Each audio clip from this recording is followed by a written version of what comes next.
July August হত্যায় শেখ হাসিনা ছিলেন অপরাধের নিউক্লিয়াস ও অপরাধীদের প্রাণভ্রমরা, আর আসাদুজ্জামান খান কামাল ছিলেন গ্যাং অফ ফোরের সদস্য। তাই ১৪০০ জনকে হত্যার দায়ে হাসিনা এবং কামালের সর্বোচ্চ শাস্তি মৃত্যুদণ্ড চেয়েছে প্রসিকিউশন। তাদের সম্পত্তি বাজেয়াপ্ত করে নিহত ও আহতদের ক্ষতিপূরণ দেবারও আর্জি প্রসিকিউশনের।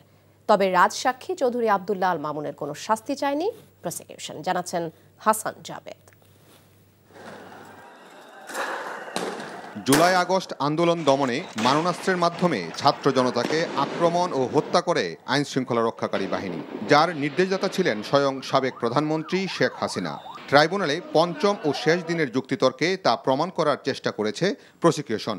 যুক্তিতর্ক শেষে চিফ প্রসিকিউটর শেখ হাসিনা ও আসাদুজ্জামান খান কামালের সর্বোচ্চ শাস্তি দাবি করেন। এমনকি তাদের অনুকম্পা পাওয়ার কোনো সুযোগ নেই বলেও মনে করেন তিনি। কমান্ড স্ট্রাকচারের শীর্ষে বসে শেখ হাসিনা নিজে সবগুলো অপরাধ সংগঠনের জন্য হুকুম দিয়েছেন। তিনি একজন হার্ড নাট ক্রিমিনালের ভূমিকায় অবতীর্ণ হয়েছেন। অন্তত যদি প্রত্যেকটি হত্যার দায়ে একবার করে মৃত্যুদণ্ড হয়, তাহলে ১৪০০ মানুষকে হত্যার দায়ে অন্তত ১৪০০ বার মৃত্যুদণ্ড হওয়া উচিত। কিন্তু যেহেতু হিউম্যানলি এটা পসিবল না, অন্তত তাকে যদি একবার চরমদণ্ড না দেওয়া হয়, এটা অবিচার করা হবে।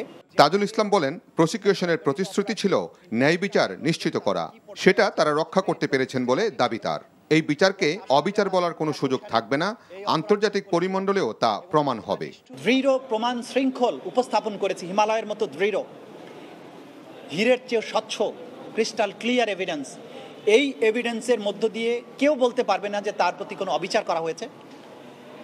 দুনিয়ার যে কোনো আদালতে, আন্তর্জাতিক আদালত, আইসিসি সহ দুনিয়ার যে কোনো আদালতে এই সাক্ষ্য প্রমাণকে যদি নিয়ে যাওয়া হয়, তাহলে প্রত্যেক আসামির সর্বোচ্চ দণ্ড নিশ্চিত হবে, এটা আমরা দৃঢ়ভাবে বিশ্বাস করি। এই মামলায় সোমবার আসামিপক্ষ তাদের যুক্তি উপস্থাপন করবে।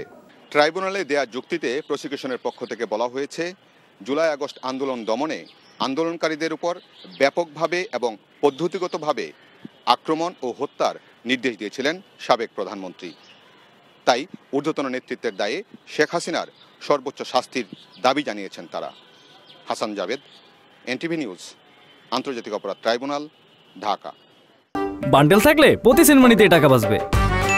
বিকাশ সেনমানি বান্ডেল কিনে জিতুন প্রতি লেনদেনে।